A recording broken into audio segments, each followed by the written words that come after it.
black excellence, right? Like I'm not a minority here. Everywhere I turn is melanated people who look like me. That was something that's very different from what I was experiencing in the US. Especially in the workplace. Especially in the workplace. Boom! What's up guys? Welcome back to my channel. My name is Joannis or Joe Hatagwa. I'm a Sierra Leonean American living here in Accra, Ghana. If you're interested at all in what brought me to Ghana and what it's like living here, then this is the video for you.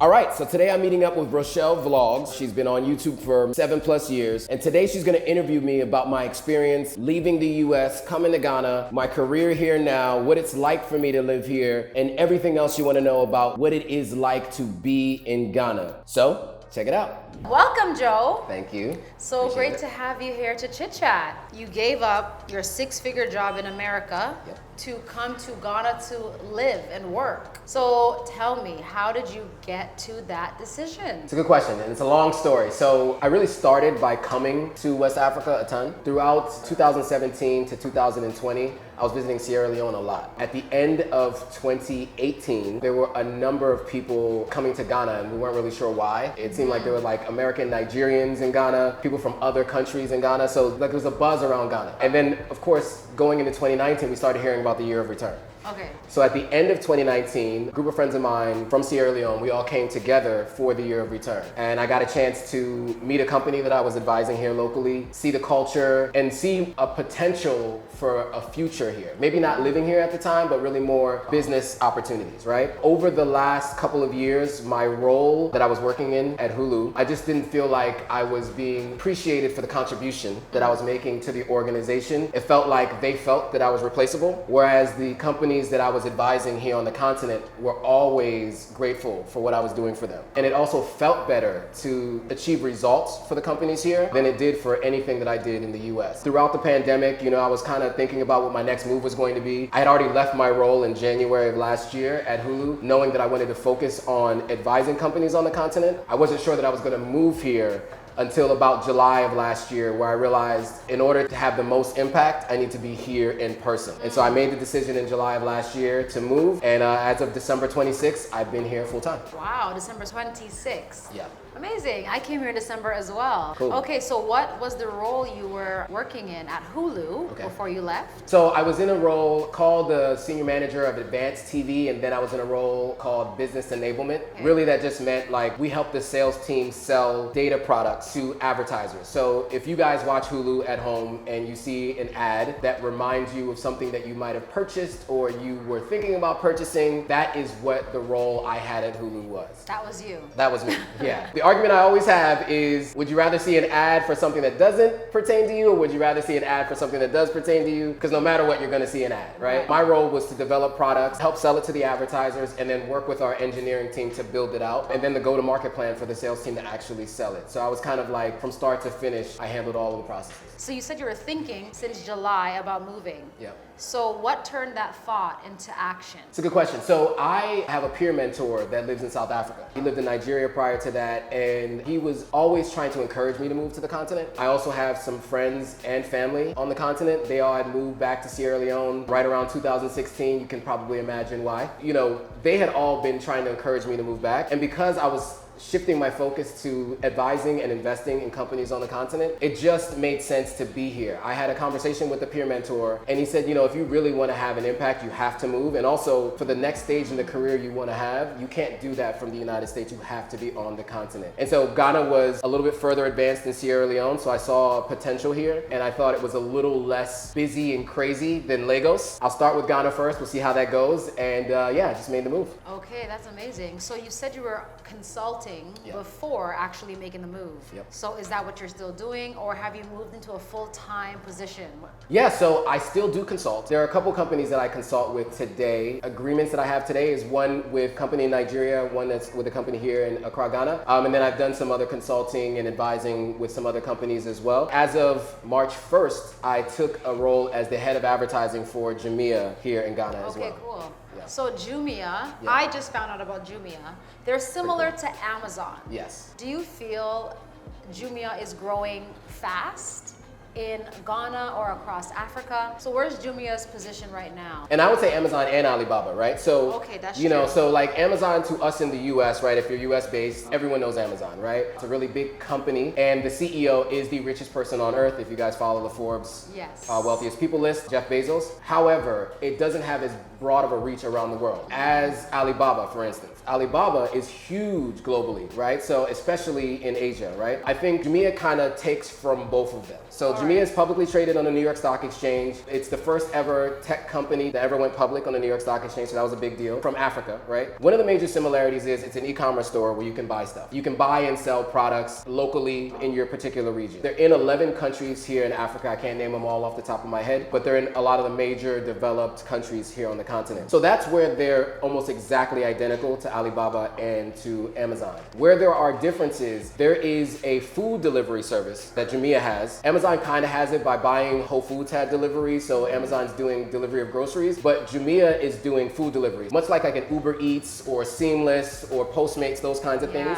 Jumia does the exact same thing here. That's pretty much what everybody uses here, right? There's a couple other companies that do it, but Jumia is the one that has the market share. And then Alibaba also has this offshoot business called Alipay for like payments. Yeah. So Jumia also has a Jumia Pay for payments as well. So that would be the similarities and differences between the two. The other thing to note about Jumia is that it has more market share on the continent than Alibaba or Amazon. So how did you come to find that opportunity to work at Jumia? Had it been something you were eyeing before you left? How did you get that opportunity? I actually bought stock in Jumia when they went public during the IPO in 2019. So I was familiar with the company. Okay. But they're not in Sierra Leone, so I hadn't used it. Right. I just knew it was the Amazon of Africa, and Amazon's big, so why not buy some Jumia stock, right? At that time, I had known about it, but my peer mentor, the guy that I mentioned before who lives in South Africa, he knew the CEO of Jumia Ghana. So he actually introed me to her back in November. Oh, it's a woman. It's a woman, I love that.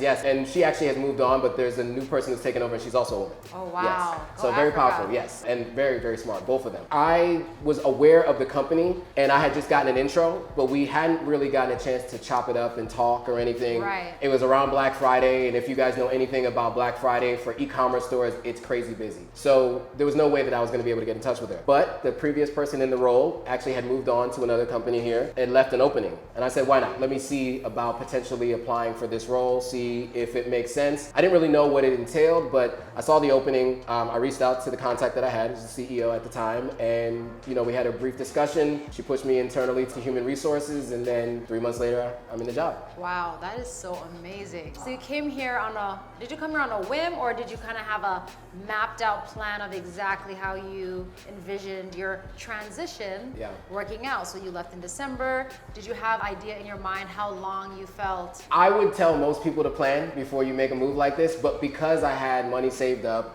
I had some consulting gigs, and because I knew I had a marketable skill set, I didn't feel like it'd be too long before I got a role. Right. But the hardest part for me was trying to find a role while in the US. I was applying for jobs when I was in the US, and the overwhelming response I got was, you're great, we love your background, but you're not here. There's a lockdown, people aren't traveling. How do we know you're actually going to come here? And also, how do we know you're going to stay? Right. That was something that and it was a lot of off the record discussions. That wasn't happening during the interview process, but the hiring manager at one company basically had an off the record conversation with me and told me that was the issue. And so because I was comfortable with how I was living in New York, which was more expensive, and coming here would just be doing what I was doing here as long as I had Wi-Fi. And of course, my phone and WhatsApp. So I just made the decision to make the move. Right. Okay, so how have you found adjusting to the culture? It's very different than America. It's different pace. Oh yeah. I love Ghana and I love Ghanaians. I'm gonna start by saying that. But the pace is very slow. I went from New York to LA, and we always would joke about how LA is way slower than New York, right? It's very different from coming to West Africa,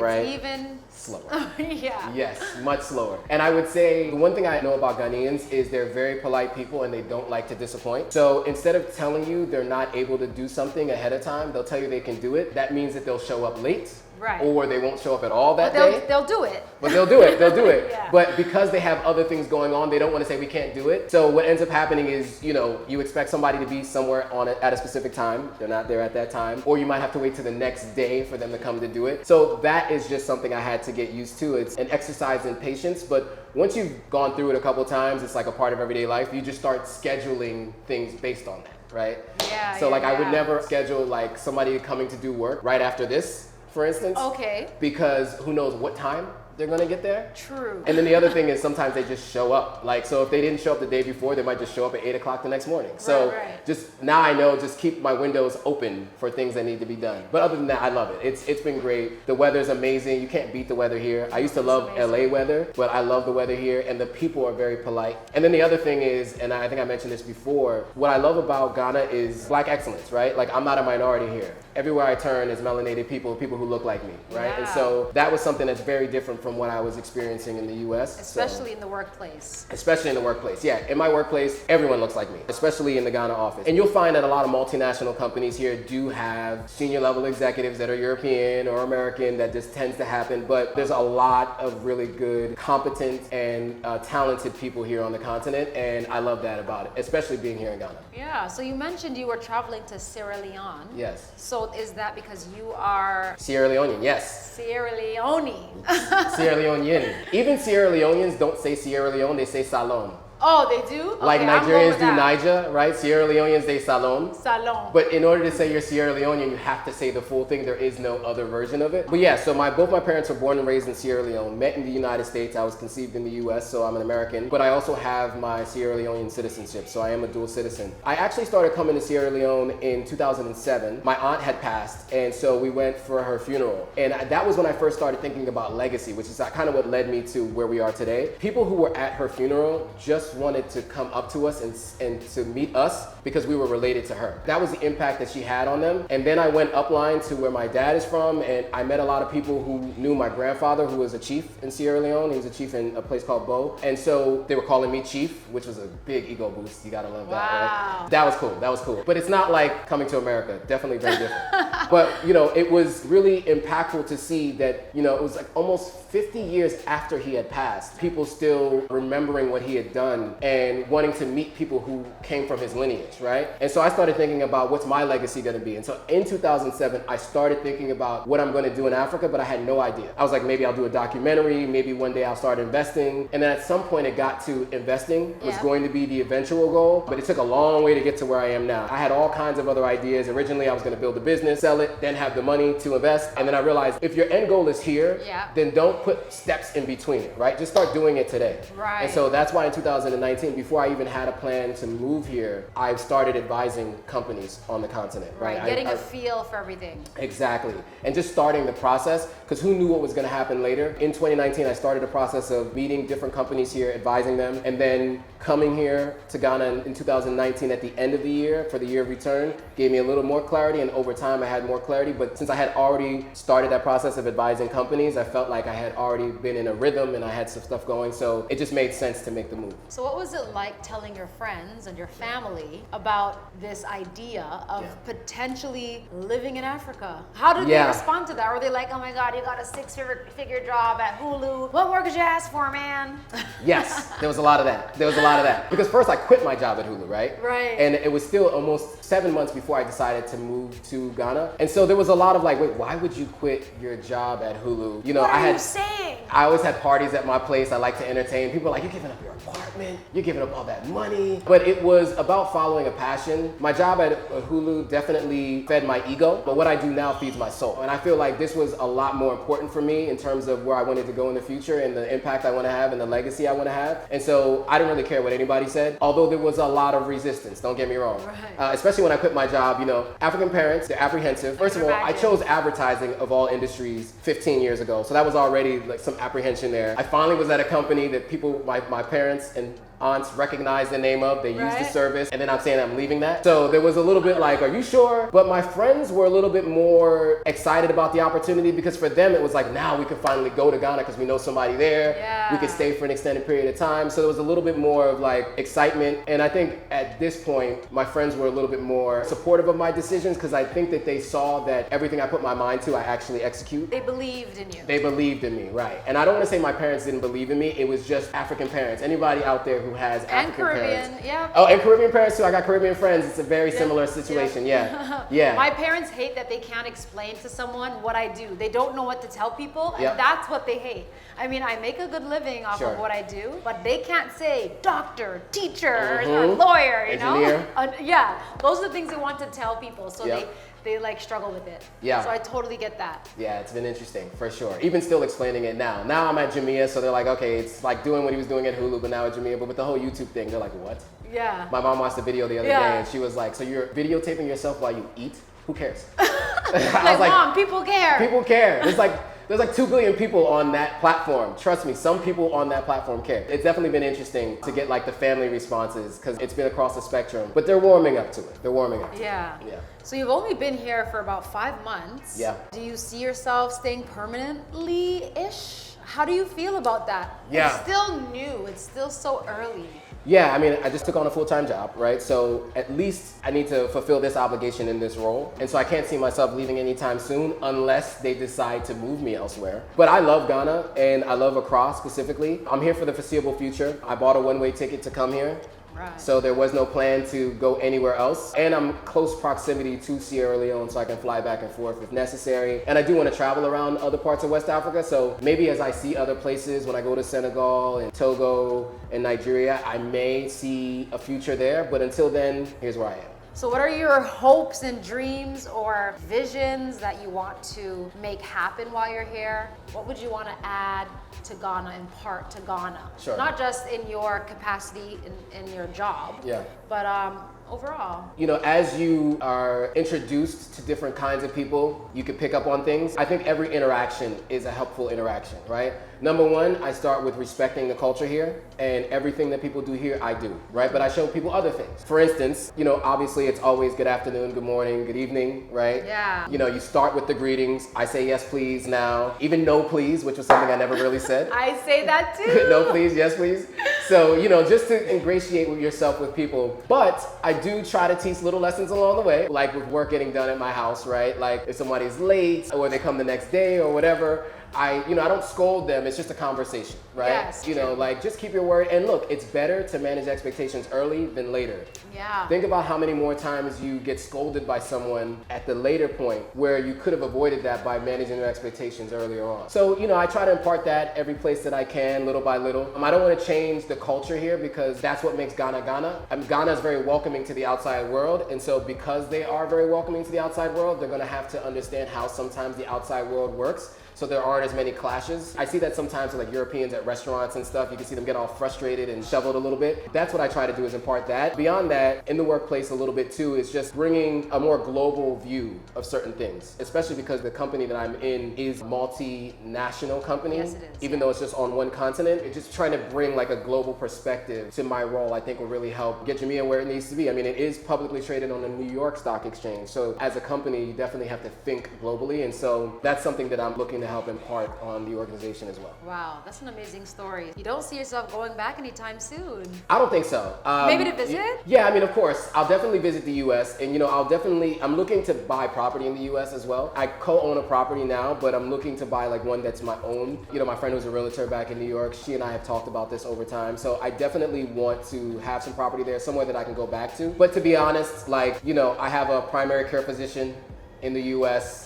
My dentist is in the US. If I needed any serious work or anything like that, I would probably do it there just because I'm more comfortable there. So I would be going back to the US at least once a year probably. That's the plan now, but I have no plan to go back to the US in 2021. I have no plans. Not in 2021. Maybe we'll see how things shape up over the next 6 months or so, and then we'll see, maybe 2022 at some point I'll go back. So what would you say to people who are watching, who like what they see in Ghana, but maybe are nervous or apprehensive about making this type of move and migrating to Ghana? What advice would you give somebody? So the first piece of advice I would give is what I would give to anybody moving anywhere. Make sure you have a plan for how you're going to generate revenue.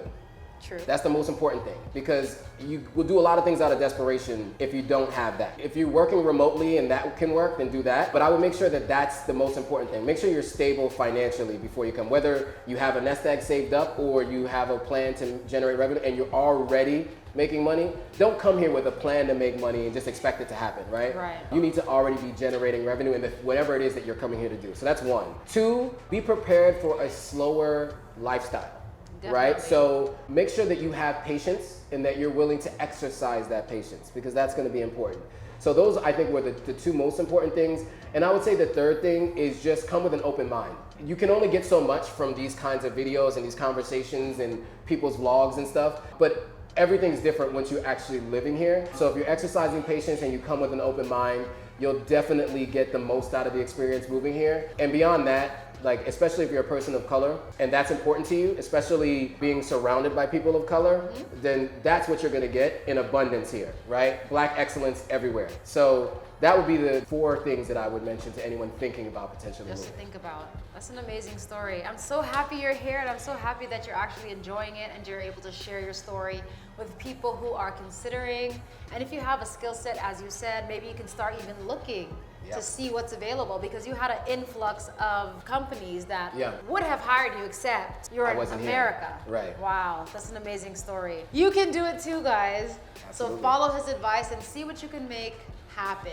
Thank you so much, Joe. So what else can we expect from you? Is there anything that you'd like us to look out for or look into? Sure. So yeah, I have a YouTube channel. Just started it in February 1st. Starting Black History Month, so that's why I did it. It was a very significant day. So I have my YouTube channel, it's Authentic African. If you search for that, you'll find it. And also I have an Instagram page, also Authentic_African. And so that's where you can find all of my updates, everything I'm doing. Tons more interviews, my vlogs, going around to different places in Ghana, enslaved people's castles and all kinds of different things. So that's what you can expect from me. He's gonna be interviewing me on my journey and my adventures here in Ghana.